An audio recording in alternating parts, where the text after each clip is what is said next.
Hey everybody, welcome to the Canning 101 workshop. I'm glad that you invested your time and your energy to be a part of this class. Now, I want to say up front, for those that attended the class live, you will notice that this probably looks a little bit different. So I am reshooting the video in its entirety because we did have some technical difficulties and challenges during the live class. And when we went back to see the video, it was not of the quality that I wanted to send out. So you have me again in my kitchen, and I'm going to attempt to go through the entire class just like I did live. And so if you have questions, I would invite you to put your questions down. Because this video is going to be unlisted on my YouTube account, I will be able to see your comments just like when you comment on any of my other YouTube videos. And I promise you, I will respond. Also, if you don't want to put your question under this video, you are welcome to send me an email at barbara@livingfoodsfarm.com if there's something that I go through or that I say that does not make sense. I want to make sure that one, you feel like you got your money's worth. Two, that you walk away from this video thinking, believing, and excited about doing canning, and that it hopefully simplifies the process for you. Another thing that I want to mention from a housekeeping standpoint is that in your email, you should have also received a canning digital workbook. That workbook is 40+ pages. It has everything that you need to know in there. I will be coming from the workbook. And so that is going to be a perfect guide for you when you get in your kitchen and you try to can for the first time. So for this workshop, I'm going to be primarily focusing on pages 15 and 16, which is the canning checklist. And also in this workshop, I'm going to be making strawberry jam, which is on page 29. So if you are watching this video for the first time or for the 5th time, if you want to have your computer or just print those pages out to follow along with me in case you're going to make this exact same recipe, then go ahead and print out pages 15 and 16 for the canning checklist, and also print out the recipe for the strawberry jam. So I have those two recipes, those two pieces of paper with me, as well as my outline and my notes. So let's talk about first from the very beginning why people do not can, or why they feel like, I don't know if I can do it. I want to talk about that first, because with anything that I teach, it all comes down to mindset. Whether I'm teaching you how to garden, how to bake bread, it comes down to mindset. You first have to believe that you can do it. So let me tell you my own canning story. I did not know how to can 4 years ago. And a lady who I know who is a canning expert, she's been canning for at least 20 or 30 years. She teaches classes all over the United States. She offered to come to my house to teach me how to can. And you know what? I took her up on it. She came to my house with her equipment. I had my own equipment. I did have my own equipment, but she came in my kitchen and showed me how to can. I am forever indebted and grateful for her taking the time to show me how to can, because it's like the adage says, if I give you a fish, you can eat for a day. But if I teach you how to fish, you are able to eat for a lifetime. And it's the same when it comes to the skill of canning. Once you learn this skill, you can't unlearn it, right? You will be able to can safely in your own kitchen for your family, for your friends, whenever you want. And so although I can't be with you in your kitchen, I am doing the absolute best thing that I can by being in my kitchen and showing you step by step what to do. So when it comes to why people don't can, they feel like it's too hard. They feel like it's cumbersome. It takes a long time. They're intimidated by it. And don't let me forget, they're afraid they're going to die from botulism, right? I'm sure you've heard all the things. So I want to first ease your conscience, your fears, and your mind, and talk about that canning is safe. We're going to go over some principles to make sure that it is safe, but it is a safe. I've been canning since I learned 4 years ago. I can all the time. I can primarily in the fall just because the summer is really busy with the garden. But I've been canning for 4 years. Everybody's still alive. Nobody's gotten sick. It's all to the good, right? It is a blessing to be able to have this skill. And so let's talk about the benefits of why you should can. Well, I just mentioned in the summer, I have a garden. And so there is an abundance in the garden. And so canning allows you to be able to take that produce that is in abundance and be able to store it for later into a shelf-stable product. That's one benefit of canning. The second is you know exactly what's in your food, right? And so if you go buy something canned from the grocery store, let's say you buy a can of green beans. Now that can of green beans can last forever, right? Now you have to ask yourself, why can it last forever? Because there's plenty of preservatives in it, right? It's not just going to be green beans and water. It's going to be green beans, water, citric acid, and a whole bunch of other stuff that you can't pronounce. But when you can it yourself, it's green beans and water, right? And so you know what is in your food when you can it. So those are some benefits when it comes to canning. So the first thing that I want to talk about, once we've kind of talked about why people don't can and the benefits of canning, let me give you 3 foundational principles when it comes to canning in order for it to be safe. So if you are thinking about the undergird of a house or the foundation, this is what the canning, everything I'm going to teach you is going to sit on these principles, right? Number 1, you must have a safe, approved canning recipe, okay? And so what I mean by that is, let's say you want to make applesauce. You don't go to Google and find you an applesauce recipe and can it. You go to Google or to one of your books, a canning book, and find you a canning applesauce recipe. Just any old recipe of something that you want to can is not the same. It needs to be approved and tested, because canning there is some science behind it, right? And so in your workbook, there are some pages where I'll walk through and give you the canning list of supplies that you need. And I have hyperlinks. So if you click on the link, it'll take you directly to where you can buy it. And then one of those links is a canning book from Ball. Now I have 3 Ball cookbooks. Those are what I use all the time. I'm not going, let me just find any old recipe. So the first thing is have a safe, approved canning recipe. It needs to be labeled a canning recipe. So especially if you're on the internet. Now, if you're going to get it from Ball Cookbook, obviously it's okay. Also, another website is the National Center for Home Food Preservation.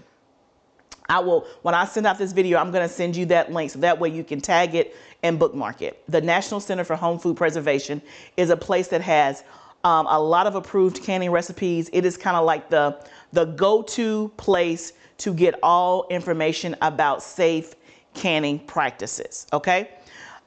So the first thing is have an approved recipe. Number 2 is follow the rules. This is not a time to guess. This is not a time to be a rebel. Okay. Now I know on Facebook, there's an actual group called Rebel Canners, and you will encounter people maybe that say, oh, my grandmother canned it this way 15 years ago. She didn't follow rules and I turned out just fine. Now you do that at your own risk. I can't tell you what to do in your house, but for what I'm teaching, I'm going to teach you what I know to be a safe way. What you do past this video is on you, but I will tell you, when you are new to canning, you need to follow the rules because there is science behind it. So if it says a teaspoon of lemon juice, it's not like, oh, I think that's a teaspoon. You need to measure and make sure it is. Okay, so that's number 2, is to follow the rules. And then number 3, you need to know your altitude. So one of the ways you can know your altitude, I think the website is whatismyelevation.com. I will also put that in this email that comes out with the replay. But I think it's whatismyelevation.com. And then you can also go to the South Dakota State University Extension website to know your altitude. The reason why this is important is because the canning recipes will tell you adjust for altitude. What that means, if you are more, I think, over 1,000 feet above sea level, then you have to adjust because the air is thinner. So you may have to add, or you will have to add additional time. Now for me, I'm in the state of Tennessee. Our elevation is, I think, 846. So I am above sea level, but under that 1,000 mark. So when I look at a canning recipe, it is designed or built for those that are 1,000 feet above sea level. And not above that, right? So when I go to the canning recipes, I can use it as is. But if you're in a place like a Denver or something like that that is above that, then make sure that you know that, and it'll tell you, and I'm going to send you a chart that's going to show you how to adjust for your altitude. So those are the 3 things that you need to know. So that's our foundation. 1, have an approved, safe recipe. Number 2, make sure that you are following the rules. And 3, know your altitude. Now, let's talk about the science of canning. And I want to give you just like when I say, I'm going to try to make it as simple as possible, a very simple way to think about it. So many people are afraid of canning because of botulism, right? They're afraid that because botulism, okay, I can't see it. I could eat something and I could die, get poisoned, all the things. Well, let's talk about the science of how canning works. So when you have food, food is going to have, it can have mold on it, yeast on it, like just normal things in the air, all the stuff. But you can kill that stuff at the boiling point of water, which is 212 degrees. So when you are canning certain foods, high acid foods, you are going to use the water bath canning method. There are 2 types of canning: water bath canning and then pressure canning. So this workshop is all about the water bath canning method. So when it comes to water bath canning, and I'm going to show you this, actually demonstrate it live, you have water that is all the way around your jars. And so whatever is in the jar, if it is a high acid food, right, then whatever organisms, mold, yeast, or whatever thing may be, bacteria, it is going to be killed at the boiling point of water, 212 degrees. Now, when you have low acid foods, you have to pressure can. And here's the reason why. There is certain bacteria that actually will thrive even in 212 degrees water if it is a low acid food. And so you may kill that bacteria, but you may not kill the spores. And so in order to kill the spores and all of the other bacteria that's out there, the temperature has to be 240 degrees. The only way to get to 240 degrees is to use a pressure canner. And so with the pressure canning, you actually have a weighted gauge and you are monitoring the temperature level, and it has to maintain that 240 degrees for the amount of time for that recipe. So for water bath canning, you're going to be canning high acid foods. That is jams, jellies, applesauce, certain tomato sauces. What else? Pickles, things like that that are high acid. And a lot of times you will be adding, like when we make our strawberry jelly, you're going to see we're going to add lemon juice to help with the acidity. Low acid foods are going to be pressure canned, which is a whole different class. And those are things like meats, beans, vegetables, things like that. Okay, so that is as technical as I'm going to get. But the reason why I explain that is because I want you to know there is science behind the temperature of the water and why you have 2 different ways of canning food. There is a 3rd way of canning food that I'll just mention, which is steam canning, which again, if you're new to canning, I would not focus on that. I would focus first on water bath canning. That is the simplest, easiest way to begin. Okay, so now what we're going to do is go to our canning checklist, which is found on pages 15 and 16. The reason why I put this in here is because I know when you're a first-time canner, it can be overwhelming because it may seem like there are a lot of steps, right? And there are not a lot of steps. There are things that you need to remember. And so the checklist is in order. And if you have the checklist in your kitchen, it's going to walk you through exactly what to do. So let's pull out our checklist and I'm going to follow the checklist as we go through the workshop. That way you're going to see I'm doing it exactly how you should do it in your kitchen. So the first thing on the checklist is make sure you have a safe, tested canning recipe. Okay, and we have one, and it's in your book. We're going to be doing strawberry jam, which is on page 29. The second thing on the checklist says gather all your canning supplies and lay them out. So now what I'm going to do is I'm going to come over here and I'm going to show you the supplies that we have laid out so that you can see what they look like, but it is also in your workbook.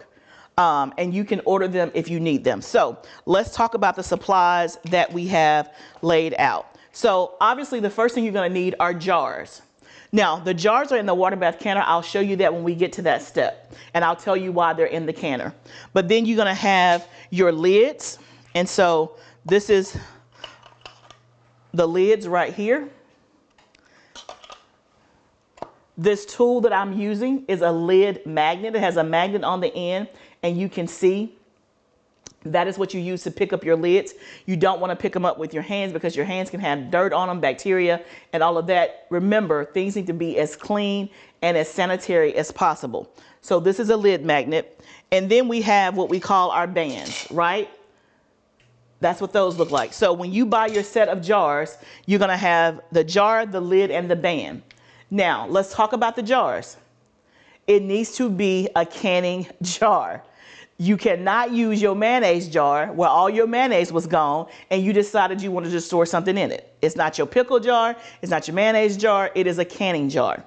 The brand that I use and prefer is ForJars. ForJars. It's in your workbook, and there is a discount code that you can use to buy them if you want. Another brand are ball jars. Those have been around for a while. You can actually find those in Walmart and in some grocery stores. So both of those are good. I prefer the ForJars because I have had less failures with the ForJars lids versus the ball lids, but either one is fine. Okay, so we have our jars and lids. Then we have here are two funnels. One is a stainless steel funnel and one is a plastic funnel. You do need a funnel. This is what's going to go over your jars when you're filling your product to make sure that all the product gets into the jar and that you don't have a lot of spillage on the side of your jar. So this is a must, okay? Then you have a jar lifter. You hold it by here. You use this to pick up your jars and to put your jars in the water. Why? Because the jars are hot. They are hot. So you must have a jar lifter, okay? The next thing, now this is not something that you have to have, but to me, it is great to have. This is a canning ladle or scoop. I think the scoop is a 1 cup, and it has a little hook that it can hang on the back of your pot. So it comes in really handy, but it's not a necessity. It's just a nice to have. Okay, then we have here, this tool right here is a multi, you can either buy them together where it's 2 functions or separate. So this edge right here is called the headspace tool, and that's how you measure the headspace in your jar, and we're going to talk about that. And then this end here is what we use to debubble, to get the bubbles out of the jars. Sometimes they come separate, sometimes it is together like this. Then you're going to need a water bath canner, which is nothing but a stock pot. So this is a 24 quart stock pot. You can get a 24, a 26, a 30. Don't get anything less than a 21 quart stock pot. Now, there is a such thing as a water bath canner, but basically it's just a pot. Like I think in Walmart they have a water bath canner. It's the kind that probably your grandmothers used to see. They have like the little white dots on them. It almost has like a speckled look. It doesn't have to be that. It just needs to be a stock pot. So if you already have a stock pot that you cook your greens in or something like that at Thanksgiving and it's big and tall, you can use it for canning. And then you need a canning rack, which you can see that hanging on the outside. And once we get to the jars, you'll be able to see it in full effect. But this is a canning rack that you do need, right? You can see how it lifts up and lifts down just like that. And you do need that. Now, if you don't have a canning rack, what you can use is a towel. The purpose of the canning rack is so that your jars do not touch the bottom of your pot. So if you don't have a canning rack, you can use a towel, fold it up on the bottom of your canner or your pot, and put your jars on that so that there is a barrier between the bottom of your pot and the bottom of your jars. Okay, so we got all of our tools. You want a towel to lay your jars out on, which we have all of that here. So that was number 2. Number 3 is now get all the ingredients for your recipe. So again, it's just walking you through. We have our ingredients for our recipe. We're making strawberry jelly or jam. The strawberries are already in the pot. I just put them in there, and then we have the sugar and we have the pectin and the lemon juice. So we have all our supplies. So number 4 says prepare your jars and lids. So you want to examine your jars and lids for any nicks and cracks, right? Now if it's a new set of jars, you should be good. But let me talk about this. Once you use your canning lid, you don't use the canning lid anymore to can. Now you can keep the lid if you want, if you can keep it separate, and let's just say you have mason jars in your house and you want to use it on something else, you can, but it's better to not use it as a canning lid. Once you use it as a canning lid the first time, either dispose of it or make sure that you keep it separate and you can use it for some other function in your house, because the likelihood of it having a failure rate and not sealing is greater. So you always want to use a new lid. Now the bands you can use over and over and over. The jars you can use over and over and over. Okay, so it says to prepare the jars, wash and sterilize the jars, the lids, and the rings. Okay, now when I learned how to can, the way my teacher taught me is that you wash and sterilize everything. Okay, so how do you sterilize your jars, your lids, and all that? You can do your dishwasher in the top rack or top or bottom rack and do your jars that way. So run them through a cycle. You can put your jars in the canner like I just did there. They were under the water for 10 minutes. That's a way to do it. You can, if your dishwasher has like a sanitized cycle that just kind of rinses with high heat, you can do that. Now that is the way that I learned. Now, since I have learned how to can, Ball and others, the approved sites, have come out and said that you no longer have to sterilize your jars if they're going to be processed for 10 minutes or more. So technically, I did not have to sterilize this, but I'm teaching you the way that I learned, and I'm teaching you the safest way. When I say that, meaning you're not going to go wrong by sterilizing your jars, right? And some people are like, I want to put my food in a sterilized jar. I don't want it to sterilize while it's cooking. So if you see it on the website that says you don't have to sterilize, that is true if it's over 10 minutes or more, okay? But we have sterilized our jars. So next, what does this say do? Prepare your canner. So our canner is prepared. For the second time, we already did that part. So that means you fill your canner half full with water and let it come to a simmer. Not a full rolling boil, but a simmer, okay? And it tells you exactly how to do that. And then it says, this is optional, you can add a splash of vinegar to keep the outside of your jars clean, okay? So for those that were in the class yesterday, you can see, this is the strawberry jelly that we made in the class yesterday. You can see how clean looking and clear that jar is. That's because we put some vinegar in the water. The vinegar has nothing to do with what's canned on the inside. It is strictly to have clean, pretty jars without like residue on them. Because if the water is hard, because you're using tap water for the boiling part in the canner, it's going to leave a film. There's nothing wrong with your food. You can always wipe it off, but to avoid that, just put some vinegar in your water. Okay, next, prepare your recipe. That is the step we're on now. And now we're going to go to the stove. Okay, so in my pot, I'm going by the recipe. I have 5 cups of crushed strawberries. I had strawberries in my freezer. I let them thaw overnight, and then I just use a potato masher to crush them. Here, when it comes to making fruit jams and jellies, to get the best product, you want to use, if you can, fruit that is in season or you have bought it at its peak. So I bought these strawberries back in April.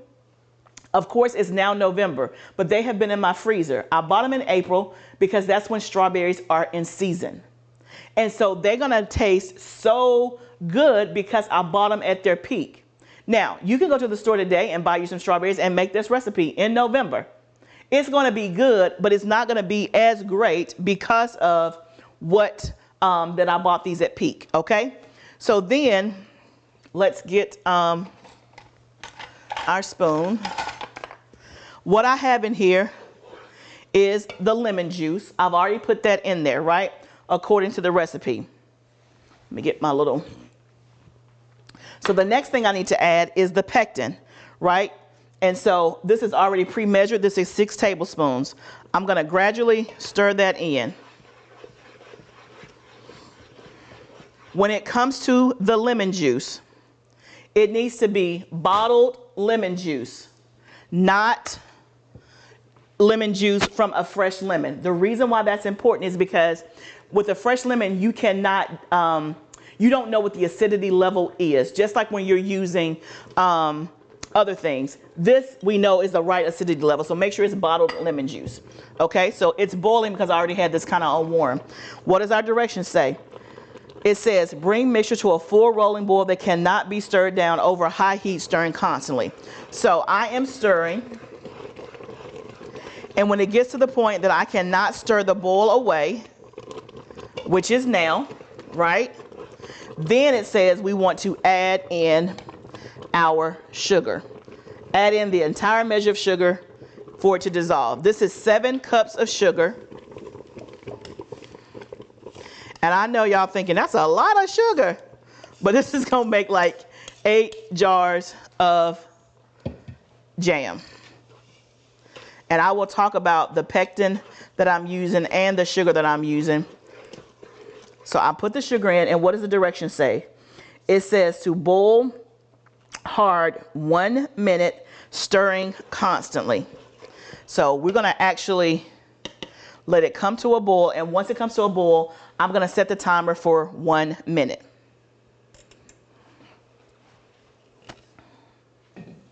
Now, mine came to boil quickly because I was already planning on doing this for the workshop. So I already had my pot warming. That's why I had the strawberries in there and the lemon juice. So if you're like, man, that was like 2 minutes. In the class live, it took about 10 minutes, right? Because I started it cold. But me just trying to preserve time and to make this a, an ease of a video, that is why it came up to boil quicker. Now, I'm gonna let this come up to a boil. Let me see if I can get my top to see if it can come to a boil even quicker. Because once you add in a new product, it kind of goes back down and has to restart. Let's talk about the sugar. Let me first show you the pectin.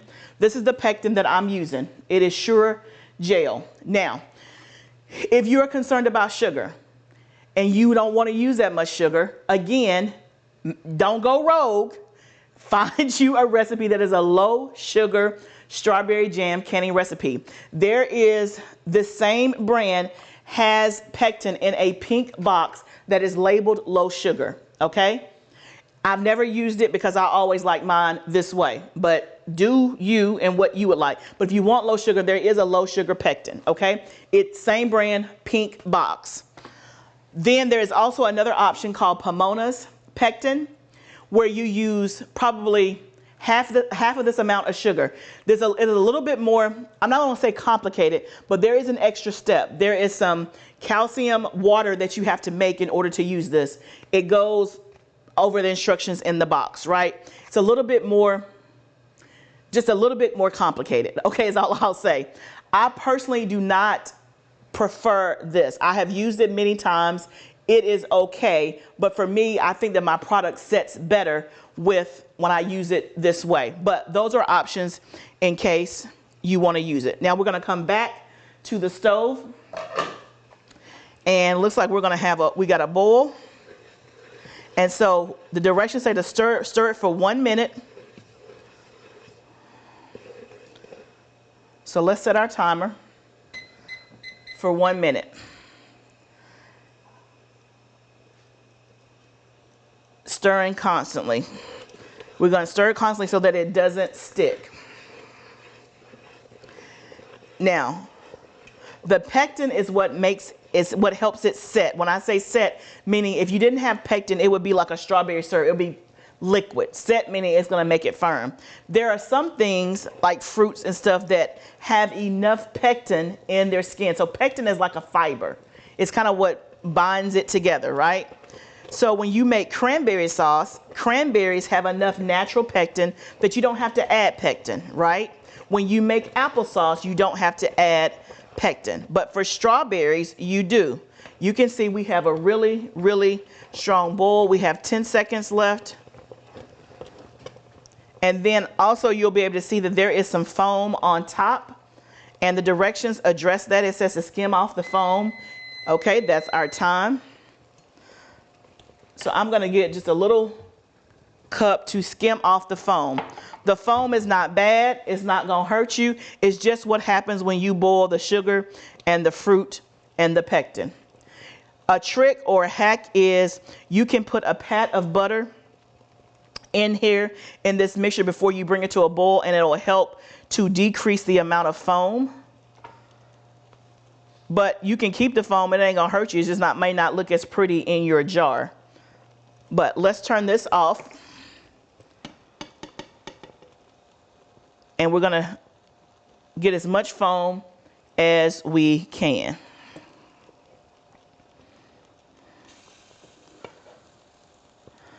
Okay, I'm going to remove it from heat for a second, and then I'll get some more foam before I do it into the jars. Now what I'm going to do is I'm going to actually get my jars out of the canner and place them here. So because now it's time to fill our jars. We're on step number 7 on the checklist. So let me make some space, because I want my jars as close to the stove as I can possibly get them, so that I have to walk less, because the jar is hot. So I'm just going to come over here and get all of my jars out. And this is when I want to talk about one other principle when it comes to canning. Always remember this, is that you must keep your temperatures consistent. That means hot jar, hot food, hot canner. So my jars are hot because they've been sitting in the hot canner. My food is hot because we just boiled it and made our strawberry jam mixture. And we're going to be putting it into a hot canner that has simmering water. I'm just pouring the water off that was in the jars from them being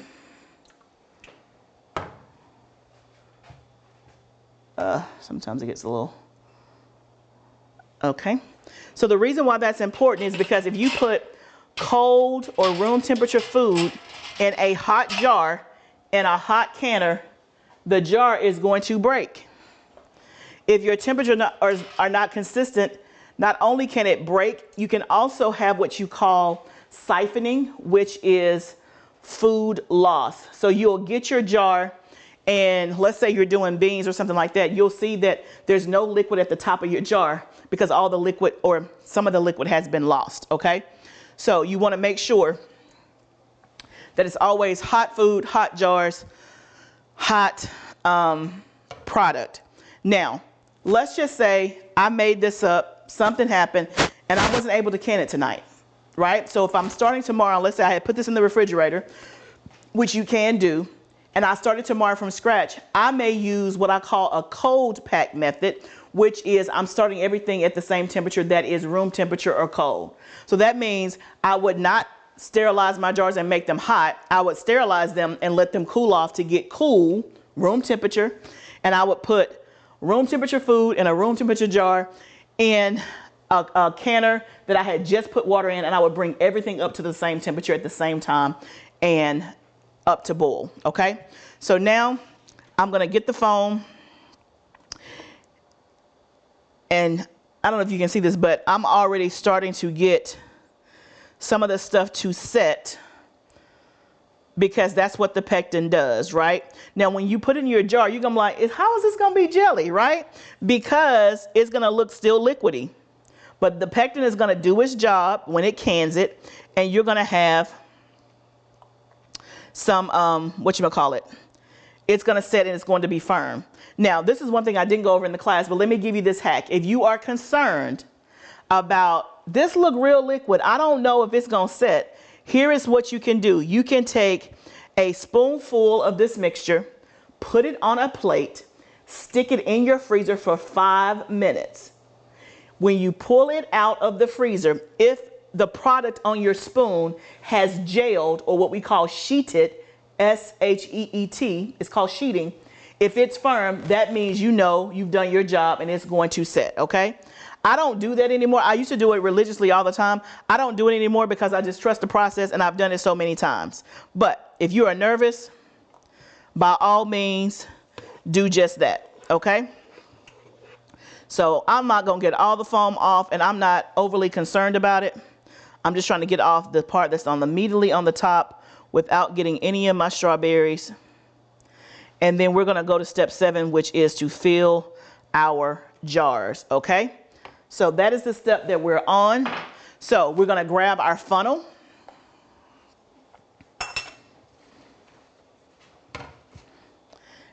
And we're gonna grab our scoop. Let me get this out of the way. Again, that's why it's important to have all your supplies out, okay?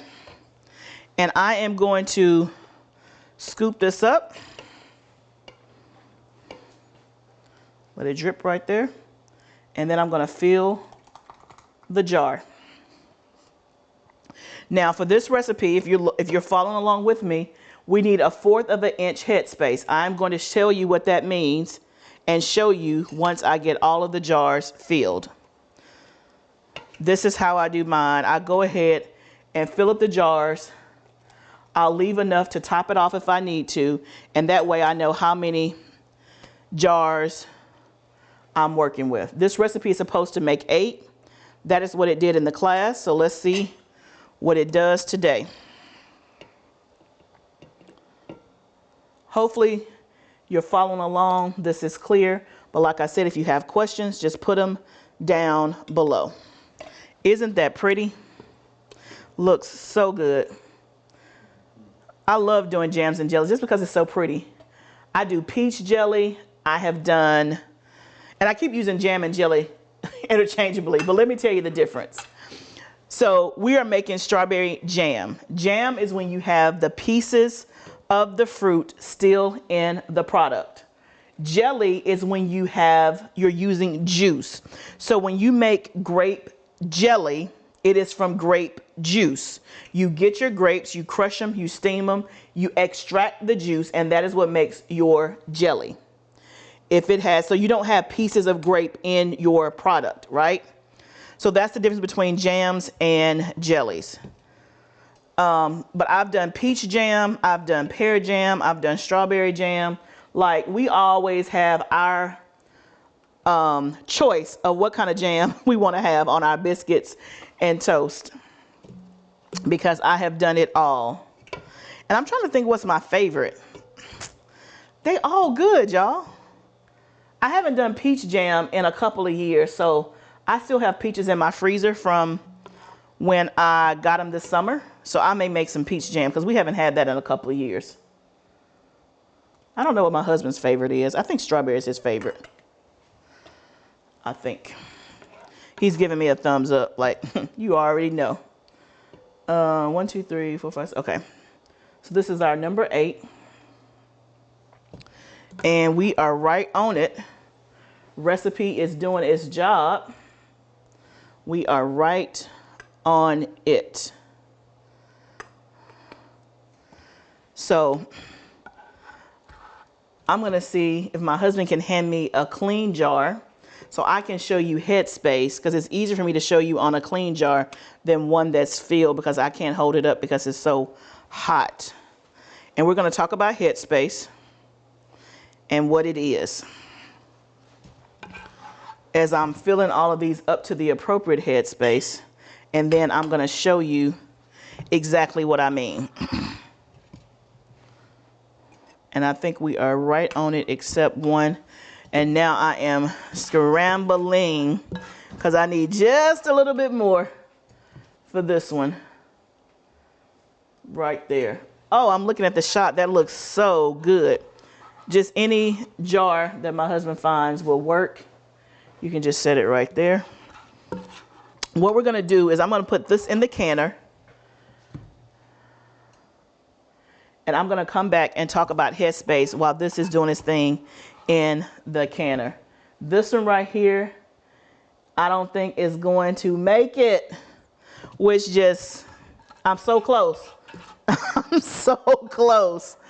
But let me talk about what happens when I'm usually never this close. Usually I may be, you know, 2 or 3 ounces away, which is fine.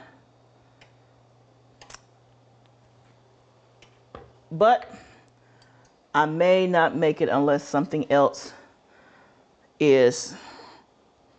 Okay, so remember I said you can just put that on the edge of your thing? Okay, so let's go on with the process.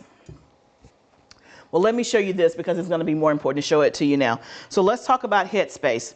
So you have this at the bottom that is a headspace tool. You can use that, but to me it was always confusing and it was better for me to learn it this way. Okay, but you can use a headspace tool. You cannot see it because I can barely see it because I don't have my glasses on, but there are markings on each of these ridges, right? It says 1 inch. I can't even read what it says, but it should be 1 inch, a half an inch, and a 1/4 of an inch. So basically you would put it, set the top on the, and then you can see where the 1 inch mark is. Now, here is how you can do it. When you're looking at a jar, this first ridge here is 1 inch. Headspace is the space from the top of the jar, to the space that you want. So if I want 1 inch headspace, I'm going to go from the top of the jar down at 1 inch. It's right here. I know he's trying to clear it up. So it's right here, this ridge right here. If you're looking from the bottom of your jar up, it's going to be the first ridge that you see. Okay, let's keep it right there. Then to go up to a 1/2 inch, and I'm trying to, okay, it's backwards on my end. This is a 1/2 inch right there. That second line, this line up at the top, oh, it's back. That is a 1/4 of an inch of headspace. That just means there's a 1/4 of an inch from the top to here. So 1 inch, a 1/2 inch, a 1/4 of an inch. That is the way to remember it. Inch, 1/2 inch, a 1/4 of an inch. Okay. So for this recipe, our mixture needs to be at this line right here, which is a 1/4 of an inch. Okay. So the next thing that it says is once we've added the food, we need to debubble because it may settle. We may need more sauce, right? Once we debubble it, but also the debubbling is going to help you with your seal to make sure there's not a lot of air in there. And then also you want to hopefully not be able to see all the bubbles on your finished product. So we're going to debubble. All we're doing is taking this in and going up and down, right? You can also use a knife if you don't have a debubbler. So I'm doing that on every one to get all of the air bubbles out. Okay, now when I'm checking my headspace, I have one that's probably not going to make it, okay, because I don't have anything else in my pot. It is bare. Okay, so what do you do when this happens? If you don't have the correct headspace, do not can it because it may seal, but it's not going to be safe, right, for you to put it on your shelf and like, oh, don't worry about it and eat it 6 months later. So I don't can mine if I don't have the right headspace because it's going to be hard for me to know which one was the one without the wrong headspace and all that. So I just don't can it. But the product is still good. You can just eat it right away, right? So no worries. So we're going to can 7 instead of 6. So what I'm going to do is I have a couple that are low, and because I already have one that I know, like this one here, we know it's not going to make it because it's at the half mark and not the 4th mark up there. I don't know if you can see that, but this is not going to make it. So what I'm going to do is I'm going to take some of this to top off my other ones so that the other 7 can make it. Okay. So I'm taking from here and like I'm going to add here. Now you can use the funnel but because I'm just doing it, so I'm taking from here and I'm just going to add to the ones that don't. Now, it makes me feel better because this one wasn't going to make it. When I say make it, it wasn't going to be canned anyway. But let's just say that I was this close, right? But it wasn't at the thing. I probably still wouldn't can it. So all I'm going to do with what's left over in this mixture is I will let it sit on my counter to let it set. And then it's just going to go in my refrigerator and we'll just eat it. Okay? It won't be a problem. Trust me at all. So I'm topping them all off to get to a fourth. Is to wipe the rim of the jar. This is very important. The rim of your jar needs to be clean. So I just have a bowl of water here. Nothing fancy. I have some napkins. And I'm just going to wet it in the water. I'm going to wipe the rim of the jar. If I have residue on it, I just go to another clean part and wipe the rim. You want to make sure that your rim is clean so that your lid, when you place it on there, can seal, that there is nothing preventing it, like residue, that's going to prevent it from sealing. Okay, we're getting the rim to make sure it has clean contact.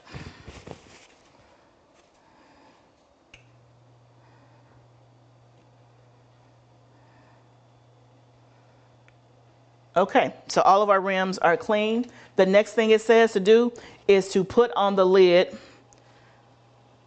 So I'm going to use my lid magnet. I'm going to pick up a lid, and sometimes they stick together,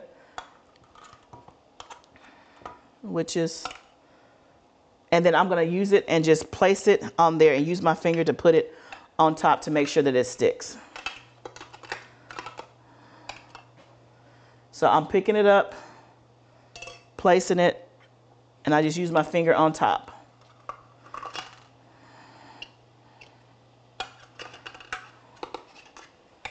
These want to stick together. And so sometimes if that happens, I'll just take the top one off. So that one I wouldn't use because I've touched it. So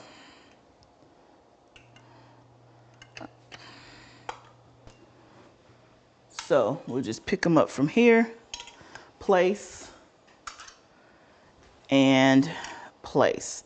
Okay, so then we're going to screw our lid on, and it says to screw it on fingertip tight. So what that means is you're not going to crank it down. You're going to place the lid, turn, and when you feel the first bit of tension, just click it one more time. So I'm going to put it on here, turn. I feel some tension, and then just one more time. Okay, that's all you're going to do. That is fingertip tight. Don't force it. And with the lids or the bands, some people call them bands, some people call them, rings. You do not have to pick it up with the lid magnet because this is not coming in contact with the food. Okay? And then you're going to take the bands off when you store it. So then the next thing is we put them in the canner. Use a jar lifter to lower into canner. So hold it by the black. I'm just going to lift it straight up. And I'm going to put them in the canner. This is why I said I like to be as close as I can to the stove so that I don't have to travel across the way to get them in there. So I don't know if you guys can see. I think you can. So we'll have 7 jars canned, and then we have a half of one that we can still use. Okay, so all of them are in the canner. So now we're going to lower the rack. I'm just lifting it up, and I'm going to place it down. You want at least 1 to 2 inches of water covering your jar. So when we talk about, and I'll go ahead and put the top top on so it can come to a boil. We're not going to start the timer until it comes to a boil. But let's talk about why you want 1 to 2 inches of water covering your pot. Remember when we talked about the science of canning, water bath canning, to kill, this is a high acid food, right? It is a fruit, and then we added lemon juice. It is a high acid food. So when we are canning it, it needs to be at 212 degrees, which is the boiling point of water. And water needs to be surrounding all the jars. You don't want to push your jars down and there's no water on top, because the top is not covered. So it needs to be covered at least by 1 or 2 inches of water. You're going to let that water come up to a boil, and then that is when you start your timer. Because it needs to process for 10 minutes, but it's processing for 10 minutes at the boiling point of water. So once it comes to a boil, that's when we will set our timer for 10 minutes. So again, I'm just following the checklist like it says, okay? So we're gonna let it come to a boil, and it might take a few minutes, and then that's when we're gonna start our timer. So I'm gonna bring you guys back when the 10 minutes is up, and I'm gonna let you see me take the lid off, and then it will sit for 5 minutes, and then we'll take the jars out. So I'm gonna let this come to a boil it for 10 minutes, and then I'll bring you back when that process is done. Okay guys, so they boiled for 10 minutes, and then I followed the instructions. Once it processed for 10 minutes, I turned the stove off. I removed the lid, and I let the jar sit for 5 minutes. It's important that you let the water come down and don't just pull them out of the boiling water. Let them stabilize for a few minutes. So really just follow the directions. Now they have done that, I'm going to lift them up. You can see that the canning rack just kind of sits up here at the top, and I'm going to get my jar lifter, which is here, and then we are going to take them out of the canner and place them on our towel. We're just going to take them again straight up, and that's why it's real convenient to work close to your stove with all of your supplies, so that you can, normally I put my canning jars to the left, but you wouldn't be able to see it, so that's why I'm using this space right here. Sometimes they fall over.